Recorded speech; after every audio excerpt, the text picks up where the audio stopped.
来讨论伊的录取资格。详细新闻内容，请锁定7点 AM 新闻。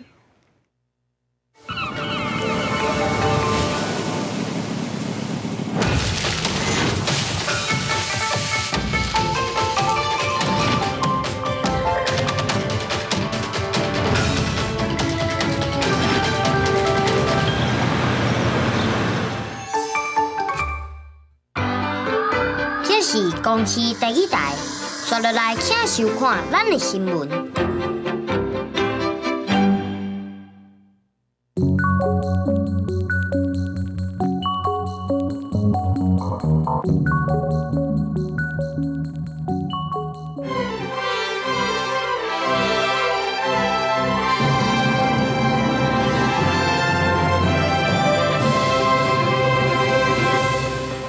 以色列甲伊朗同意轮流停火12点钟，而且停24点钟了后，就会宣告战争结束。川普强调，双方袂使违反协议。新闻社前中校副主任孔焕嘉因为互中国甲吸收去，今仔日高等法院甲判5当4个月，国防部讲会尊重司法判决。国防部罢免假认书案检方认定新北市东部书记长陈情荣等人提寄伪造文书，甚至佮分红包，拢总是起诉31个。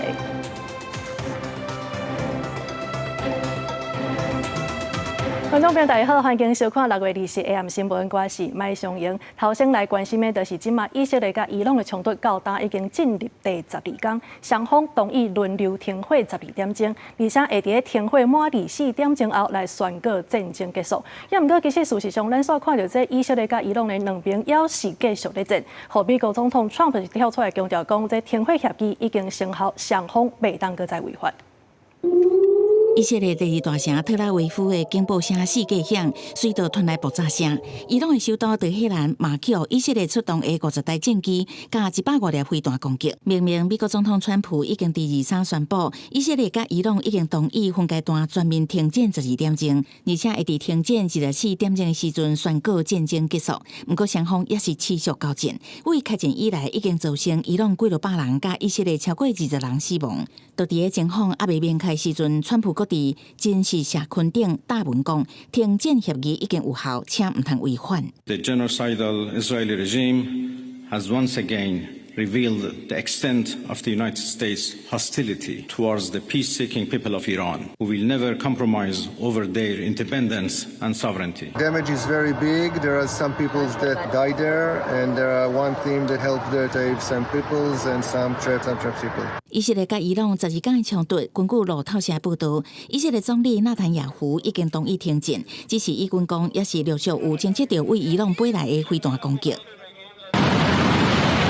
另外一方面，伊朗伫24向卡达的美国军事基地发动飞弹攻击，报复美国攻击包括福尔多、纳坦兹、伊斯法罕在内的3位核设施。伊朗讲，伊对卡达所弹的炸弹数量，甲美国对伊朗3位核设施所弹的差不多。伊朗选择攻击乌代德空军基地，是因为伊伫人口真侪地区的外围，目的是要向北京甲美国盟友发出明确的警告。不过，有专家分析，伊朗这届行动有真大的用意。是要做互人看，唔是真正要攻击。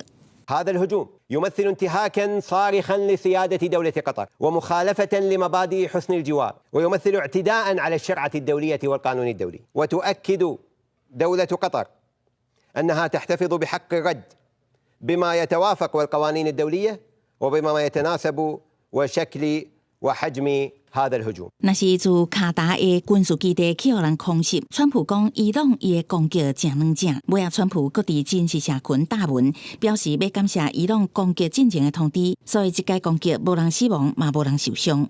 公司新闻新闻部编译。好，即马听到以色列甲伊朗要来停火，来看国内即马台股呢是开始大起，收盘是起456点，收伫22188点。也毋过根据这台经院的调查呢，目前制造业、服务业甚至是营建业也是咧半价的状态。学者就来分析讲，这台币的关税谈判最近应该就会有消息啦。也若台票换美金，这后半冬应该袂起甲遐凶，咱的 GDP 是有希望会当保掉3%。以色列伊朗战争局势多变化，台湾时间透早6点是传出停火的消息，市场受到鼓舞，而时代股早盘是开悬，收盘伫22188点起456点，代表收伫29.536块，升达1.98角。国际油价嘛影响国内的物价，暂时解除警报。现在中东局势已经停了，所以请各位能够了解，油价应该不会上涨。另外，台经院是公布上新景气动向的调查，5月制造业、服务业和营建业营业气候的测验点拢是落落来的趋势。制造业已经连续落4个月，服务业和营建业是连续5个月走弱。7月9号，我认为不会有明确结果，有可能像你讲的10%再往上修。从4月9号到现在，他们关税也收了不少哦，比如说今年大概比去年同期增加46%。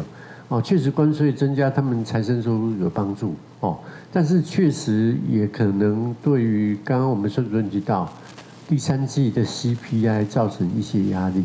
国内经济成长率的预测，学者预估顶半年因为受到优惠调的带动 ，GDP 影响差不多是5%。强调关税、汇率战争、发展态势愈来愈明，2025年 GDP 有希望保3。记者综合报道。再来看美国的联邦众议院是表决通过卖歧视台湾法案，要求美国的行政部门运用因的话语权，也有表决权来支持台湾加入国际货币基金组织，也就是 IMF。这共和党的众议员金应玉是指出讲，这中国呢有可能会透过提关关税等等的方式来破坏咱台湾的金融稳定性。咱若准会当加入 IMF， 安尼就较有韧性，通过来对抗。哈马对了，宣告美国联邦众议院口头表决无异议通过无歧视台湾法案，内容要求美国行政部门运用话语权甲表决权，大力支持台湾加入国际货币基金组织。China has consistently blocked Taiwan's participation in international forums, including IMF, because they know that financial security is just as important as military security. 法案提案人之共和党籍的众议员金应玉讲，中国可能透过提高关税、放空股市一寡方法，破坏台湾的金融体系。若加入 IMF， 台湾就资源大，强化金融韧性，甲抵抗中国经济威胁。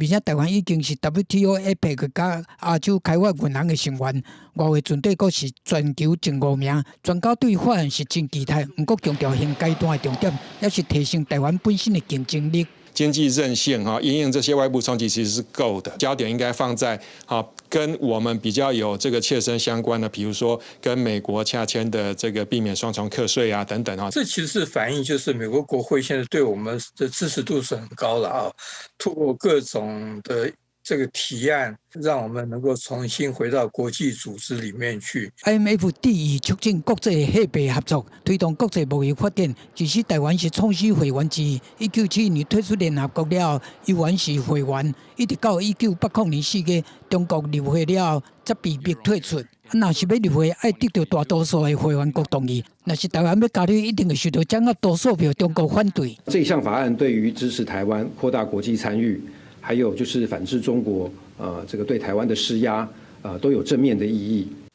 外交部感谢美国国会再度展现支持台湾的立场，不过众议院通过无歧视台湾法案了后，参议院嘛要通过文字一致的版本，再送去白宫，由总统 Trump 签署了后，才会正式生效。记者综合报道。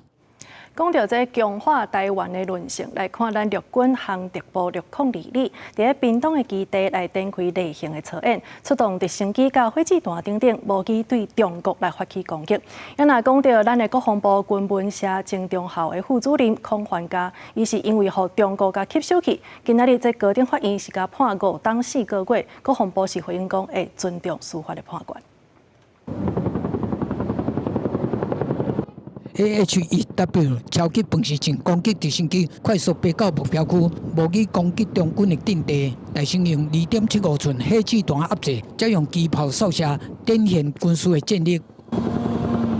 陆军航特部602旅伫24时点屏东三军联训基地展开例行的操演，出动主力防时前直升机进行实弹的射击，现场枪炮声震遍着场面壮观。国军对外展现保卫家园的决心，对内嘛要积极防止中国的渗透。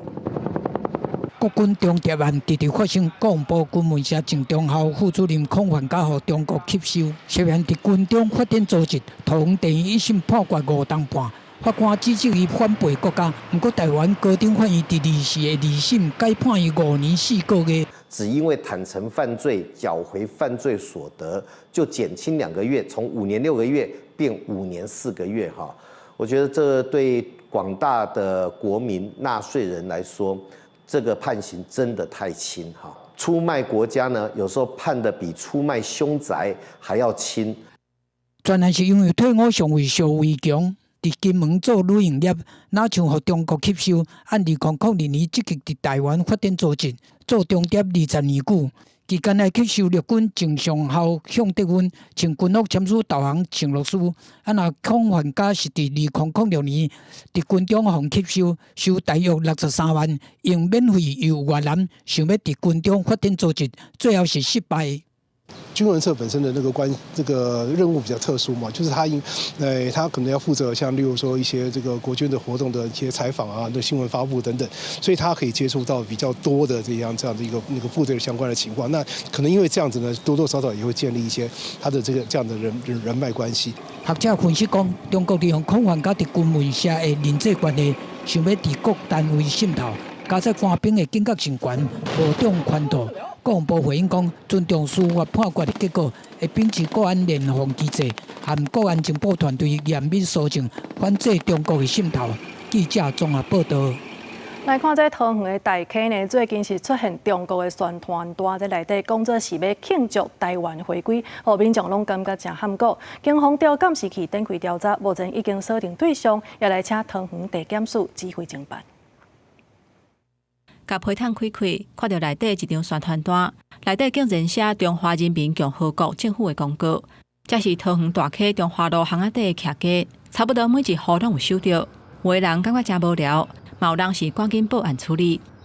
我这上面看到标题写中华人民共和国什么什么之类的，我没有很完全的看完里面内容，觉得蛮无聊的啦。警察每一家敲门看有没有收到的信，这边跟后面都有，所以一得回去。这张中华人民共和国政府公告的传单，内底写庆祝台湾回归、换货币、甲土地相关的规定，亲像1万块的新台票、换1块的人民票，土地甲厝拢收归国有，留岛无留人，还佫有写少年的查甫都爱服5年的劳役等等。这住户大部分拢感觉这张传单的内容实在是伤悍。本分局经调阅周边监视器，发现特定对象，目前正扩大侦办查证身份，将报请桃园地检指挥。针对徛家的批桶去互囥若像扰乱社会特殊传单的这个案件，大溪分局已经锁定特定的对象，扩大侦办查证身份。若散布谣言或者是不实的言论，就会依法来查办。公视新闻桃园报道。屏东有一个琉球籍的远洋渔船呢，去年伫西北太平洋咧作业的时阵，为着要掠沙鱼，结果是涉嫌甲保育类的海底甲掠起来做鱼餌。这屏东地检署是照野保法来起诉姓吴的船长，也那7个印尼籍的渔工是慢车起诉。海巡人员甲检方探渔船回港前船所查，一只登记伫琉球渔会的远洋渔船，去年6月伫西北太平洋海域作业的时阵，垃圾2级保育类海底佟用海底佟货肉成沙鱼。屏东地检署2时侦结，以野保法起诉姓吴的船长，7个印尼籍渔工是原起诉。吴姓被告为资深船长，对海洋保育规定应最为明晰，却因利益考量而指示印尼籍船员违法宰杀海豚，对我国的国际形象造成负面影响。这个肉地甲鱼呢是海底仔货肉成过来互掠到的沙鱼，渔船违法的行为，互港台政府发现通报咱国，影响台湾国际名声。检方因为安尼建请法院对船长判重刑。当下事件发生，我们一直在我们的群组以及在我们的琉球呼吁我们的琉球的渔民或船东禁捕的、违规的、不可以抓的，通通都不要抓。渔会表示，已经要求各船主加强甲船长的沟通，禁止违法掠鱼。渔业署提醒。远洋渔船掠海翁、海底仔，毋若违反野保法，会当依照远洋渔业条例开罚。远洋渔业条例可以去处渔船的经营者、其新台币50到250万元，也可以处船长10到50万元罚款。那也可以按照他的情节轻重来收回渔业证照。渔船违法掠到海洋海猪啊，毋是头一届发生。渔业署表示，远洋渔船逐年申请作业许可的时阵，拢会做相关的审核，也会宣导意外掠到的处理流程，提醒业者若是无细日去掠到，一定要依法通报，以免触法。记者综合报道。台铁发生路祸事件，这是有一个上乘客呢，伫南港火车头落车的时阵，无细力去踏到越大的警示灯，结果呢，规支卡砖安尼嵌入去，是流火流地，天7、8针遐尔济。受害者是认为讲，这就是相关的设备欠保养，也若台铁是回应讲，应该就是铁啊尾去，毋才会造成这站意外，后手会来负担所有的医疗费用，也会全面来检查各站的警示灯。好了，那没有了。没事。正加火插笔，听甲一直吼，走人坐火车煞拄着意外，因为安尼佫受伤。等一下用胶带缠一下，然后他的鞋子可能要麻烦帮他脱一下。越大警示灯都是发生代志的源头，乘客落车去踏到无已经塌落去，骹揪起来拢焦火，全是伤。陷进去之后被刮上一次，然后拔出来就被刮上一次，所以他那个伤口是呈现 S 型，很难过啊，那精神状态不太好的样子，感觉以后都对那个台铁就很恐惧了。脚明显受伤，紧急送医，天7、8针，即摆行路无方便，影响工作。受伤的人质疑相关的设备欠缺保养维护。第一次发生这种状况，玻璃本身是没有破，旁边那个圆圈圈的那个金属呢，断裂了。未来我们会特别去检查一下金属裂化的状况。都惊还有事故，台铁紧急派人到现场处理。代志就发生伫南港火车站，20早起7点外，拄仔是上班尖峰时段。台铁初步判断，金属牢固造成乘客大一个塌落去，玻璃空挂无损坏，嘛是头一届发生这种状况。下车的时候提醒民众要闪，然后要定期可能检查这样子。应该是可以注意一下，可以避开。我觉得当然乘客去反映的话，台铁可以改良。中央台铁表示，已经伫早起9点把受损的设备完成修复，同步检查各站同款的设备。不过，等下到案发地出代志的空挂螺丝无完全锁掉，为定期检查到维护，拢爱落实，莫阁互坐车的乘客阁去拄到意外。记者综合报道。来看这南中华的地标黄金帝国大楼呢，是因为921大地动转变做是危楼，目前是断咧拆。也毋过呢，最近有民众经过遐的时阵，哪像互顶悬落落来的石头啊去夹着。工程业者即马是要搁咧调查原因，判断有可能就是互风甲扫落。也若县政府是要求厂商爱搭防护网，也着规划民众通行的空间。大型吊车甲建材吊起伫厝顶，工人高空作业无用地搭应价。中华园林的地标黄金帝国大楼拆除工程传出问题，有民众伫地方的面册社团发文，讲日骑车经过施工地点附近的路段的时阵，互顶悬落落来细粒石头撼着。虽然无安那，但提醒施工单位要注意，实际在工地现场，青色的围篱外口的涂骹，确实会当看到石地和碎玻璃。民众认为讲这有安全的疑虑。如果说你说骑车的话，的确这样子是很危险，没有错。觉得尽量不要经过这里，还是会怕会有安全的疑虑。1991年的时阵起好，关14层的黄金帝国大楼是正对园林火车头，过去18会商场、电影院等复合式的商业大楼。921地动了后，房地足是危楼了后，就菜伫遐无得用，一直到2022年，中华县政府主导公办途径，今年4月才拄启动拆除。工程业者讲，事发迄天，当地搭进行过迄边的施工架含建筑内部更动的作业，就得可能是透风扣落来的，搁在厘清。因为当时外围没有施工了，可能是施工架上面那一天的风，可能也有可能是吹落掉下来的啦。目前的做法就是因为我要先把鹰架搭设起来之后，我才能够做外围的防护网。那我现在要求厂商就是搭设鹰架的当下，一并把防护网拉起来，那至少它在喷溅的过程中应该可以降低。中华关建设处强调讲，已经要求厂商较紧来答应价，而且有防护网防止石地喷出去。另外，卖规划围篱边过路人通行的空间，铁路工程暗算2026年的5月完工，未来会甲这登起做地上22站、地下4站的南自强大楼。记者综合报道。同款嘛是公共安全，继续来关心的，就是高雄后野上宽的有一条雨伞街，这是真出名的地点。也毋过最近有民众反映讲，真侪雨伞拢已经坏去啊，有的是破甲剩几根尔尔。若准这雨伞去插着人，安尼代志就大条啊。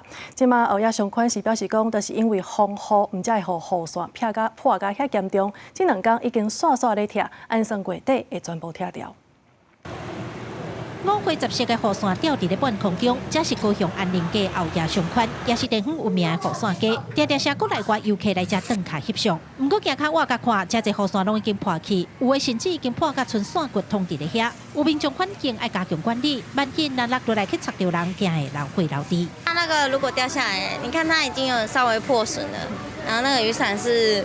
上面是铁的啊，如果走下来的话，现在风又那么大，经常也会有一些外地的客人过来拍照。那对于我们来说，其实也是一个引流。那当然肯定会有一些破损的，因为风吹日晒肯定很正常。那如果说有在做的话，也是希望就是可以把一些坏掉的。就是定期换掉就好了。雨伞街的砖塔已经有10多冬久，唔那正做上宽的特色，也确实替店家带来人潮。上宽理事长讲，雨伞总数大约2200支，其中300支是民众采过，因过活动拢是对9月开始办到过当年的4月，今年头摆延长2个月，想要到煞去拄到6月中的风雨，大约有200-300支雨伞受损，加在唔捌有人因为安尼受伤。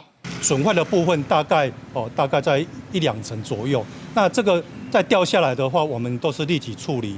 那目前损坏我们是也是在我们预期之内，所以我们在这几天我们在施程规划，也在6月底就全部就清除完毕。理事长表示，后野上宽是南部上大的升级大卖上宽，这几年受到高雄车头时间甲民众买物件习惯改变的影响，有衰退的状况。除了办活动城人来以外，因也积极辅导店家做直播化卖，对时代潮流行，为家己找出路。记者柯家如赵雄高雄场报道。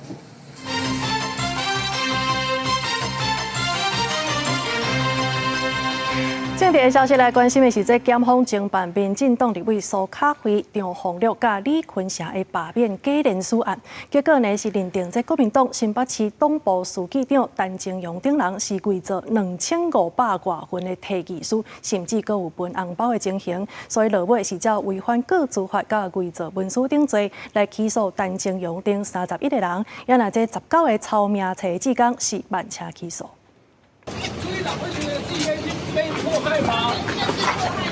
新北地检署侦办罢免不实联署案，4月底才对国民党新北党部书记长陈清勇的厝内改查登来，而且申请期禁见准啊，加免2个月检方侦结，照刑法伪造文书含违反各自法者罪嫌，起诉国民党新北市党部陈清勇等31人。本署检察官侦办立法委员提议伪造案件，就陈姓被告等31人依法提起公诉。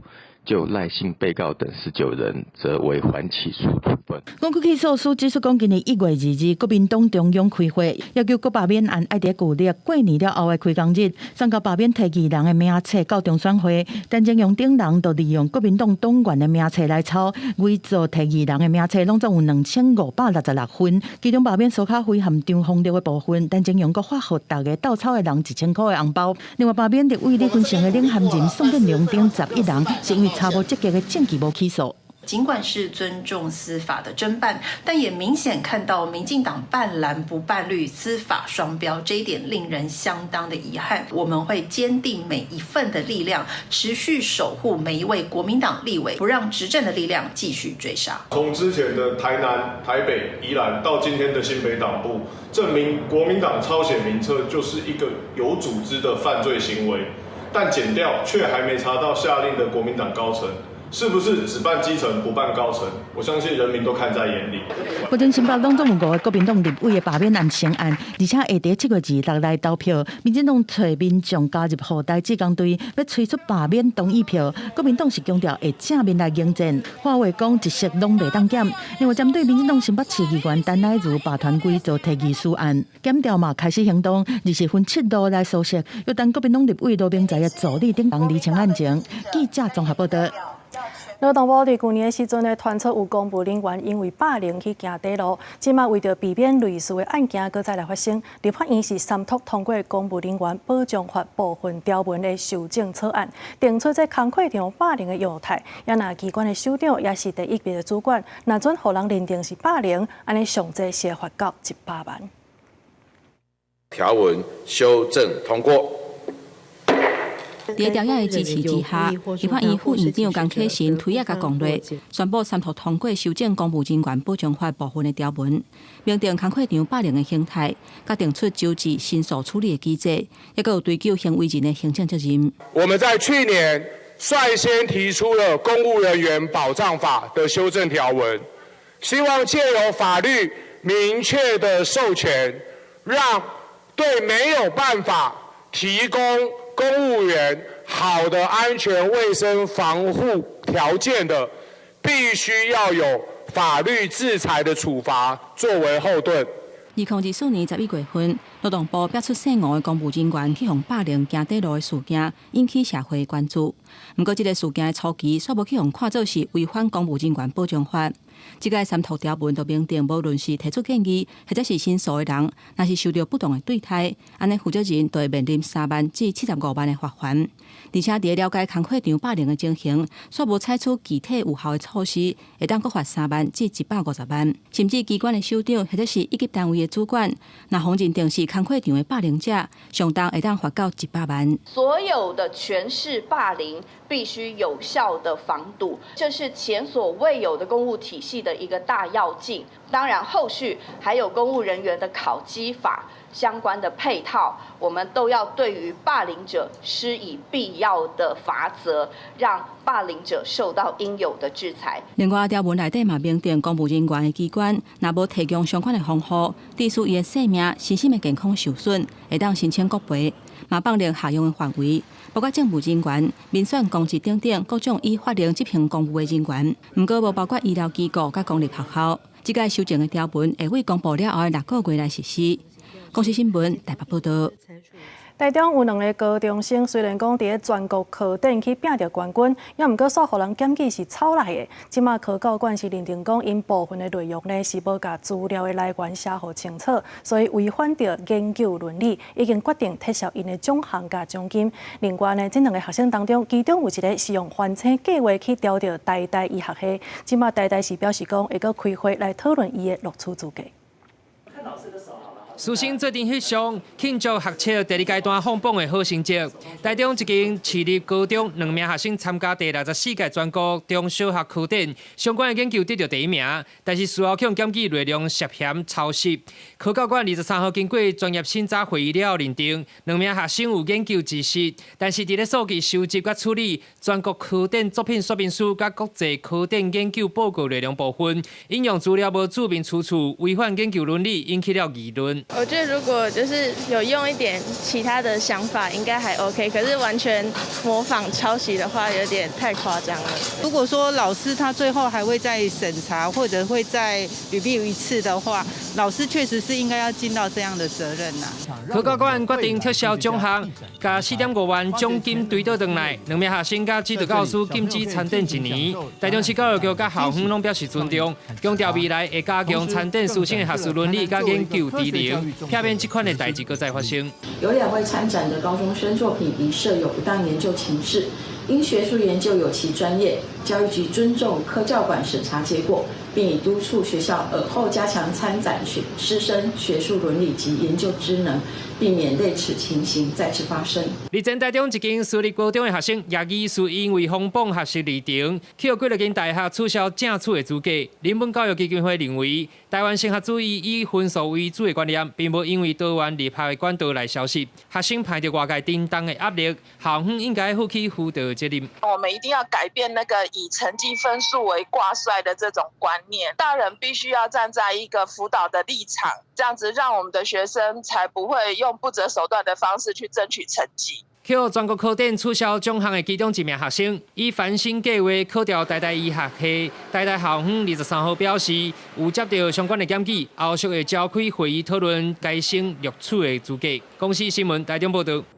来关心各自的安全，这是 OpenAI 执行长奥特曼的科技公司，是来推出 Word App 服务，讲只要扫目睭人，安尼就当完成所谓认证，而且换到虚拟货币。也毋过，专家是提示讲，这目睭人的影像若准互人偷摕去，安尼个资恐惊是全部拢袂复旧啊。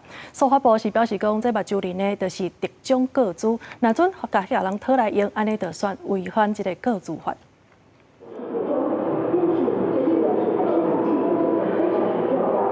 透过手机App 确认身份了后，对球星机台先登录面的特征，扫落来就扫目睭人。OpenAI 执行长奥特曼创立的科技公司推出 Word App 服务，佮拍出通过验证了后，会当得到一组 Word Coin 加密货币，或者是超商100回的礼券。科技公司推出了机台 Orb， 可以用来验证真人还有虚拟 AI 机器人。不过呢，验证的过程中就包含了虹膜搜集、触发布警告，可能会触及个资法。Word App 服务公司会当透过专属的装置来得到目睭人的资讯，建立数位身份 Word ID， 会当防范侵入，确保荧幕头前不是 AI。透过验证，佫会当避免定时买票这行为。不过目睭人辨识的准确率是指纹辨识的1200倍，若无去就无法度救，治安风险是真大。No ability for anyone to gain information about the person or to have access to the iris code itself. And we'll talk about the technology that's been created based on industry research in something called secure multi-party compute. We have described the system of protecting the iris code as anonymous multi-party compute. 专业者回应讲，无各自漏摄的风险，但是治安专家讲，目睭人方看做是敢若输互 DNA， 是上歹去假的第2名，因为高度个人化和袂当定制的特性，若方偷摕就无法度补救。像这台机器它在采集的时候，其实不止你的虹膜，包含你的脸部的特征，也同时做采集。所以你给出去的东西，事实上包含你的脸部的特征跟你的这个虹膜的生物特征，这2个东西都出去之后，然后是交由一个单一的这个私人的企业，这件事情是非常危险的。司法部嘛警告讲，根据个人资料保护法内面特种各资的规定，目睭人是特种个人资料，凊彩收集、处理还是利用，拢是违法的。虽然讲扫特定会当换虚拟币是啥真侪盲情和民众，外界嘛烦恼讲，若过度引诱是会减少对资料安全的警觉，民众应该要斟酌评估资料使用的风险。记者综合报道。即马咱国内又搁出现假钱啊！在台北市刑台内来办一件卖毒案，结果发现这嫌犯也咧用假钱放了1000块，收12000外张。警方即马是掠到9个人甲上班，嘛无排除有部分可能已经伫市面的流通啊。警察专副武总是开始攻坚敲吹。伊讲物件放伫你家啦，我来带来伊内底。面对警察吹过来，总是拒绝配合，但是出来互敲出一大堆1000块的。我们从这个箱子里面找到一大箱的假钞了哦。强铁行李箱啊，只是塔甲敢若山，但是内面装的拢是假的。警察进前是分几啊路，伫湘北和新德等所在是查到几啊个不法的据点，一日去掠到假钱集团。共计查获柯姓、吕姓等嫌计9名到案。现在查获的这个伪钞共有9组的序号。那恐怕已经有部分已经流入市面。1000块的假钱采完到，敢若是扣案的成品都有12000外张，嘛查扣到空气枪和各类的毒品。警方接到证据，正找乌道卖毒案，一查竟然发现讲，这嫌犯嘛涉及做假钱，小人煞掠到9个人到案。还是可以看到这是1000元的字样，跟伪钞的比起来，伪钞的部分还是会比较不清楚。另外，他为了大批制作，所以有些会看起来比较粗糙。真的假的比一个，若无斟酌看，钱是真的还是假的，真歹分辨。原来嫌犯早就有相关前科，这摆佫开始做这道，甚至是做甲比进前佫较真。不过警方提醒讲，只要1000块出现这9组的事号，都要提高警觉。公司新闻综合报道。高雄市环保局去年呢是开出8000外张的乌白蛋薰头的罚单，拢总是罚超过1000万。其中有一个人呢是连续2天拢互人检举，讲90分钟内就等15支薰头，所以互环保局甲罚8400块。民众甲奥多摆停伫左营这个路口，分一支接一支，食完就线手等伫咧路边。这个洗出来查甫人连续2天互检举乱弹昏头，拢总15支。环保局考量时间、地点因素，最后并发开7张罚单，拢总罚8400块。环保局表示，去年甲打环境卫生的裁罚拢总有17000外件，其中以乌白蛋昏头占上济，罚款超过1000万。今年5个月案件嘛比去年同期加倍4成，裁处5542件。裁处金额约698万元，今年至5月裁处2677件，约335万元。因烟蒂含有塑胶微粒难以分解，呼吁民众将烟蒂丢入垃圾桶或烟蒂桶，不要乱丢水沟或随意弃置，污染环境。若无法，用家底下家己起垃圾桶啊。啊，你知影昏头啊，袂当乌白蛋无？袂使，会啊会啊，我知啊，袂使乌白蛋。乌白蛋会发啦。水北环保局有加强处理，嘛有甲店家合作，伫全高雄市656个所在放蛋昏头的粪扫桶，宣导昏头袂当乌白蛋。不过，咱行伫文兴路的人行道甲看，无论是水沟挂顶悬，也是车路边啊，四界拢是乌白蛋的昏头。有店家认为这是公德心的问题，爱对教育做起。还是要从教育啦，因为我觉得我们教育真的是就是我觉得我们教育是有点偏颇，因为我觉得现在就是大家要缺少那种公德心啊，替别人想的心啊。而且觉得说自己方便就好。环保局强调，昏头的成分有塑胶粒啊，若是弹落去水沟底会污染环境，且民众一定爱担粪扫桶，避免危害环境，也个人罚钱。记者柯家朱朝阳高雄场报道。再来看台南北河的山林咖啡这间店呢，是互人检举违法挖山、设停车场，而且呢，佮违法互动物出来表演。最近呢，是有囡仔互马仔去加着伤，动保处表示会依法来裁罚。也那水利局也要求业者2个月内爱甲附近的树林全部拢甲开放。主打亲近自然，听大自然声音。伫台南北河水库做来水保护区内山地咖啡，吸不少游客来打卡。啊，不过煞被检举违法开发，开山边去停车场，甲无动物展演许可。最近佫传出有囡仔互马加伤，安全甲违法问题佫引起关注。开过至少2-3次记者会，可是发现业者这个胆子越来越大哈。那胆子越来越大，我们严重质疑是谁在撑腰。今年4、5月，环团阁发现业者涉嫌收钱，互游客骑马，无充足防护设施，互人看甲是心惊惊。但市府动保处表示，已经违反动保法，会依法开罚，至少5万起跳。那在卖胡萝卜都怎样这个行为？那当然这样的话，他还没有取得那个7个之前的话，他去做这严厉行为，我们当然依动保法，我们会给予开罚。环团真济摆现看了，佫发现停车场面积愈来愈大，业者佫将烟熏废弃物向山坎内底拼，要求中央主管机关督导，但市政府依法处理。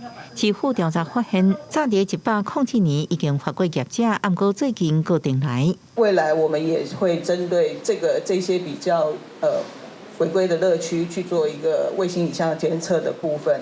台南水利局表示，因为业者是再犯，会限期2个月内恢复原来样貌。另外，因为勘涉私人土地，目前已经由保安警察总队调查。动保团体是建议，中央主管机关除了爱强化稽查，也爱公开违法甲违规名单，也有处分的结果，才能阻止动物展现的乱象。公视新闻台北报道。另外来看，这彰化县的动物收容中心，极计是干那会当收容200只的狗仔甲猫仔尔。也毋过根据统计，即马县内的笼动的动物呢是有上万只遐尔济。即马县政府是来委托民间团体，甲2300只的狗仔先甲验起来，要来控制流浪狗的数量。收容所内底拢是咧等有缘人认养的狗仔。彰化县的动物收容中心会当收大约200只的流浪猫甲流浪狗，但是县内有将近1万只的笼动猫仔甲狗仔，不时也会传出笼动狗虐人伤人的意外。彰化县今年委托民间团体办理 TNVR 计划，希望透过绝育手术控制笼动猫仔甲狗仔的数量。去年甲前年拢平均拢有节育这流浪狗，大概拢有2300几只那阮今年的目标嘛是爱超过2300只彰化县政府透过这个 TNVR 这个计划来对这个流浪狗来做节育减少伊的狗继续生团。彰化县为2019年开始办理 TNVR 计划，针对笼动猫仔甲狗仔做绝育手术。注疫苗，然后甲因放转去原本生活所在。到去年底，计共有11469只流动狗完成绝育手术。不过，动保团体认为 ，TNVR 只是管理流动动物的其中一个手段。公寓收容所还是要发挥它的一个功能，在冲突比较大的地方，它还是要做适当犬猫的移除。比如说生态环境上面的冲突是会有影响的话，那个地方它就要搭配的就不只是 TNVR， 或者是交通问题，比如说它在交流道的附近，就是会产生更大的冲突的地方，它还是有它的优先顺序。动保团体指出，流动动物若牵涉到交通、生态这个问题，应该要有更较侪配套措施，必要时就要收容安置。也若中华县动物收容中心目前收容的量已经紧绷，官府表示会伫原本的所在起新的收容中心，甲收容量增加到450只。若顺利的话，预计明年会当甲工程冒出去。记者杨淑晴中华报道。高雄海边路一栋主体大楼的地下室，哪像就是为着配合车道的角度，这娘条活互人家下报过。这似乎是真烦恼，讲若准安尼做，可能会影响到建筑安全。管委会表示讲无这号代志，未来会等年底开住户大会来讨论修理的方案。行入地下停车场，就看到车道边啊，其中2支条啊部分互卸去。这栋大约38栋的大楼，伫咧高雄海边路，挖伫轻铁边啊。过去捌因为轻铁建设发生零损，徛好质疑是管委会为着方便车辆出入，配合车道角度卸去部分条啊。他为了合法，要让那车好穿，把它的梁边啊削掉了，削得很夸张，让那个边边的那个垂直筋不见了。那我们这样大楼地震的话，如果产生拉力，都没办法抗拉，2根柱子报销了，等于报销了，力量都不够了。都是今年新增出来的，这个10块钱都可以塞进去车窗了。哪旁会使踢10块入去，地下室有真侪娘防正空，因为地当必开的壁嘛无保强，徛好不满管委会做法危害徛好安全，但管委会嘛感觉真冤枉。建设公司可能在当时就已经把它削了一小部分掉，为了方便车子的进出，管线老旧，然后必须要去维修，以至于可能必须要有一些打孔。干务局议事中昼来会勘确认结构状况，管委会强调，徛好反映的问题，毋是管委会大主大意改动造成，但因为修理费用超过100万，要等年底开徛好大会，才会使确认是毋是有钱通修理。但老建筑结构防质疑的唔哪一栋。那边有摇摇欲坠的感觉，走着走着或是骑车的，假如东西掉下来，那就会造成受伤。1楼是知名店家，2楼到5楼刷连壁拢无，有60几栋历史的大楼伫咧盐埕大勇路，建筑老旧引起居民烦恼。经过干务局勘查，认为结构够完整，但因为壁到楼梯已经有阿门头会落落来，会要求所有权人限期改善，若无会照建筑法处6万罚款。公司新闻陈环武、柯正俊、民交馆高雄报道。屏东的潮州高中，在民国81年时，就来申请要起掠防护的球场，也毋过即马已经经过4档外的时间啊，即马是要被完全来完工。这校方是真无奈，讲就是因为拄着疫情，也阁有欠工等等的状况，这厂商已经换3间去啊，希望讲今年9月开学的时会当全部启用。一座一座起悬悬的棚仔，顶面拢是太阳能板，放伫棚仔骹的图表示有咧动工啊。这1900外坪地，拢是屏东潮州高中的风雨球场，工程对110年启动，原底按算1年就要起煞，想袂到今年的114年才完成3座篮球场、掺2座的天尼斯球场，阁有3座排球场、1座打击场，甲1座空地也未用好。潮州高中的学生表示，实在是起淡薄仔久。排球、篮球和网球2年以上了吧？盖得有点慢，就是像我们高一进来之前，像篮球场还没盖好，然后我们差不多快高2的时候才盖好吧。校方无来表示，工程才签约了无偌久，就拄着疫情问题，建材全部起价，搁欠人，造成规个进度去拖着。4档内这项工程的厂商嘛已经换过3个施工团队啊。有新的厂商愿意接手，校方表示真感谢。有针对原本适约的厂商开发超过1000万。公司他们的一个分包厂商都有一些交接的一个问题，当然这不是我们学校可以掌握的。那我们希望说他们能够积极的处理这一部分。太阳那么大那真的是需要有一个可以遮阴的地方，那避免学生因为中暑、热衰竭等等。主任讲，目前已经有开放2座天尼斯的球场，甲3座篮球场使用。新的厂商工程按算要伫今年10月才完工。不过校方表示，会甲厂商参详，希望速度较紧的，互学生囡仔伫9月新学期开学的时阵，就会使使用到这个球场。记者柯永哲，屏东报道。文化的消息，咱要来关心的是台记台，这礼拜呢，拢来推出系列的报道，小介入围金曲奖的台记作品。今仔日要带大家来看家己的王瑞竹，伊伫去年发行头一块台记专辑，主要就是咧描写亲情甲家庭。这个作品是入围今年台记最佳女歌手等等4个奖项。伊讲希望透过音乐会当疗愈济人。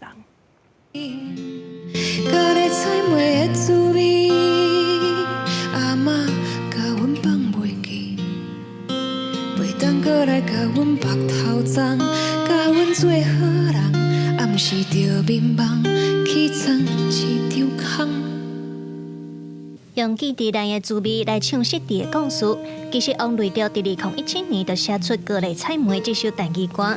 伊讲这虽然是别人的故事，不过见摆唱拢会互伊想到9年来受病症折磨的老爸。这首歌就收录伫咧王瑞竹的头一块台语专辑《达达点》伫内底。也毋过，去年发片了后1个月，伊的老爸就过身啊，嘛，互伊感觉真遗憾。我毋知影要怎讲呢？对咱这种平常时毋敢甲家己的困难讲出来的人，我感觉音乐这个歌曲对我来讲是一种真好的方式，真好的寄托。王瑞竹表示，人生难免会战风得地，所以伊嘛透过轻轻啊飞的歌词，望用温柔的旋律来了解这沉重悲伤的时刻。啊，阮自好势好势掺着淡薄仔笑亏，袂要紧，只是还袂开花，歹沉重的悲伤，嘛爱轻轻啊飞。王瑞竹今年入围金曲奖台语最佳女性歌手，含年度专辑等等拢总4项。专辑内底有老母的形影，有已经离开的家己故厝等等，所以伊选择用上亲密的台语来唱歌。事实上，王瑞竹讲家己学生时代的梦想，一直拢是想要做一份稳定的工课。伊毋捌料想到音乐这条路竟然已经行10几年。我感觉对我家己来讲嘛，是一个对我这10几档的拍拼一个行动，啊，一个互家己会当阁有愈侪信心，会当继续写歌曲、继续唱歌的一个真重要的证明。王瑞竹表示，今年侪入围金曲奖的台语创作者，真侪拢是少年辈，伊认为这是真大肯定，伊嘛期待未来台语音乐会当愈来愈丰富。记者卢尚珠、郑俊友台北报道。再来看这家己的阮剧团，伊创团20几年来是注心用台语来扮演台湾的故事。今年这剧团是来到台北，推出策音风暴剧场计划，用4出戏来呈现对故乡、对土地的感情。这文化部嘛鼓励学生用文化币来到剧场看戏。伊甚至放弃台湾复兴，也德国复兴，甲家乡都是确定。阮剧团伫咧台顶本来是改编台湾文学家陈思宏的小说《几地方》，故事就发生伫咧中华演战，讲到男主角陈天龙出嫁了后，转去伊上讨厌的故乡演战，一个充满家族伤痕、重男轻女的几地方。陈思宏伊是演战来，所以这回伊的小说是写演战的故事。但是演战其实有一个影响咱真多的一个部分，就是讲咱台湾的做丧的伊有一个民俗的意识，或者人老。所以阮这头是交演战的人老师傅合作。另外一出戏小说是阮剧团的原创音乐剧场，导演来自家己。伊讲随着都市的发展，真侪细项记忆的物件豆豆消失，亲像铁基路、龙凤厝等等。阮剧团也邀请高雄的剧团、前提做伙合作。透过音乐带动剧情，呈现都市发展和生活的改变，来表达因对土地的爱。今年2025年，嘉义市有将近50年历史的7座平交道、4座铁路地下道、4座路桥，将会在接下来的半年里面尽数拆除。家己的阮剧团，伊拍拼用台语戏剧来演台湾的故事，或正台语是因的坚持。阮剧团打算对7月18开始推出来策音风暴的剧场计划，要用4出好戏伫台北演1个月。我觉得台语它是非常美的啦，在我们台语早期的台语政策是不准讲台语的。那经过文学，经过这样子的戏剧，试着把自己最 local 的东西，把它变成最国际了哈。另外，歌剧团也设立青少年规划专场，文化部也鼓励青少年使用文化杯。文化部表示，为着要推广台剧主流化，去年拢总有补助79个表演艺术团体，歌剧团嘛是其中一个。文化部希望透过戏剧引起青少年对台剧的兴趣。记者查询林曲凯台北报道。另外一个团体呢是台剧路亲子剧团，因最近推出头一出台剧的歌舞剧，今仔日伫新北市文德国小来演出，有真侪好听的台语歌，这台卡嘛有真侪囡仔对咧唱歌。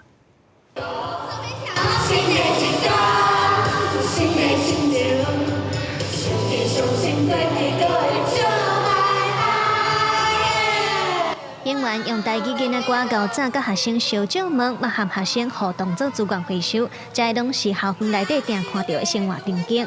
这是台语路亲子剧团头届推出的台语歌舞剧《七彩的秘密心愿》。伫咧戏剧内底加入真侪剧团创作的台语囡仔歌，有较早摒扫和轻等等。而是伫咧新北市文德国小演出，有学生讲真介意这个台语歌，校长嘛表示透过歌舞剧接触台语，见地嘛愈深。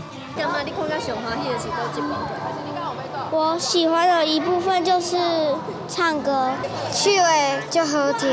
透过唱跳啊，就能够学到囡仔记伫咧头壳记足久的。其实台语的学习啊，透过一些生活化的活动，对囡仔来讲是最重要的。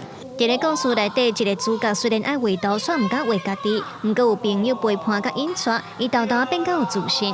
台语路亲子剧团表示，因创团以来累积真侪台语囡仔歌，为着要互囡仔在定正式的环境，进一步对台语有兴趣，透过音乐和舞蹈，剧团希望互囡仔伫咧戏出当中，若听台语嘛学会晓欣赏家己。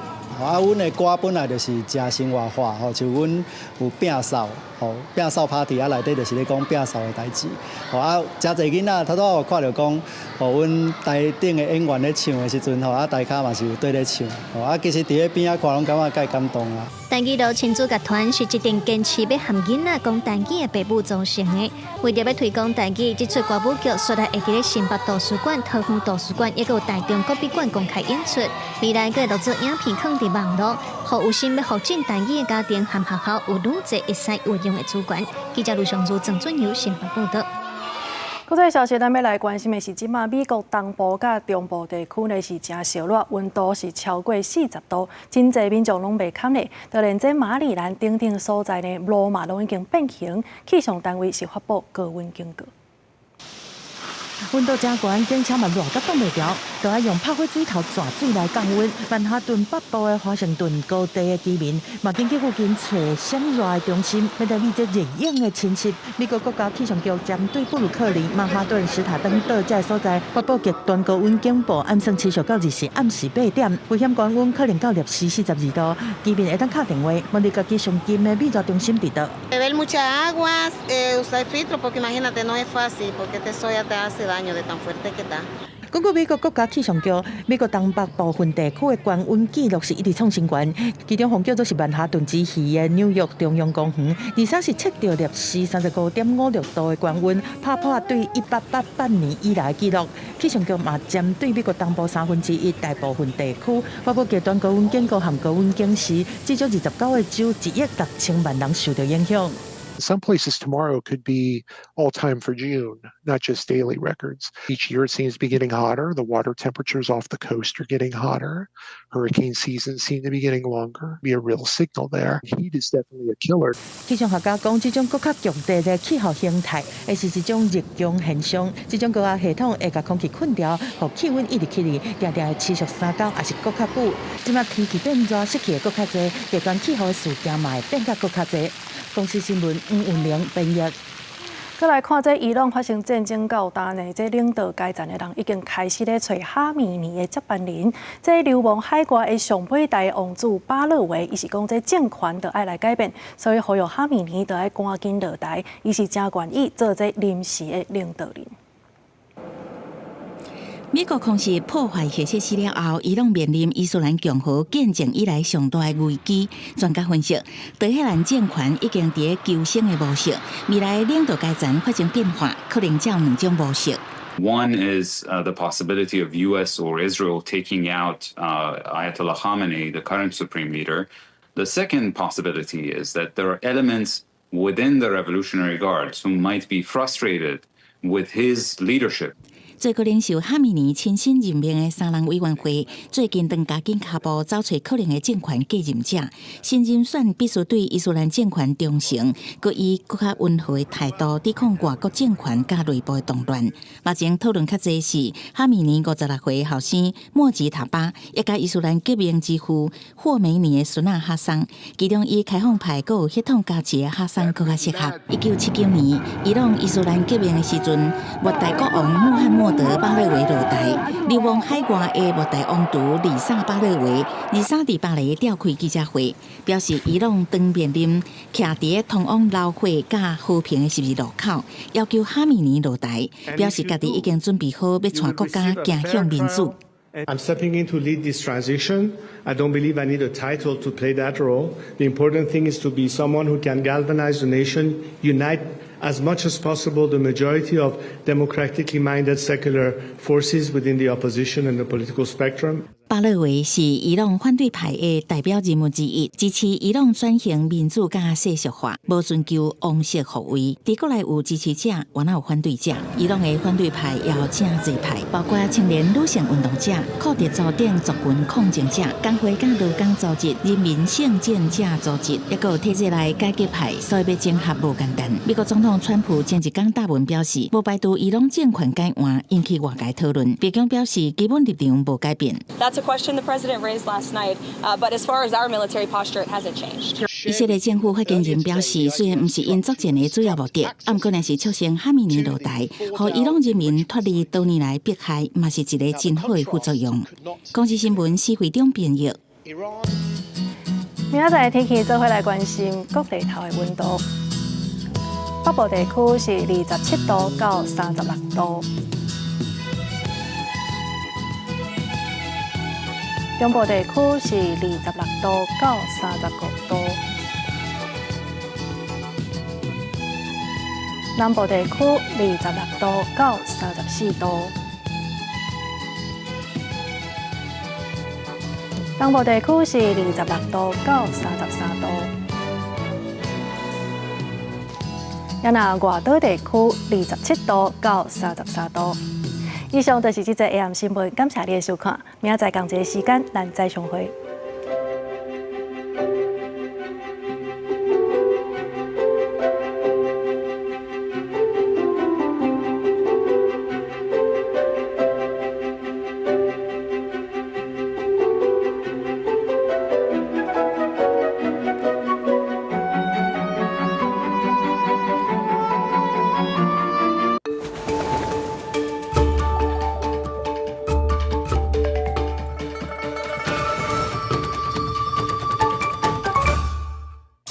这个词，恁敢知影原底到底是咧讲啥物咧？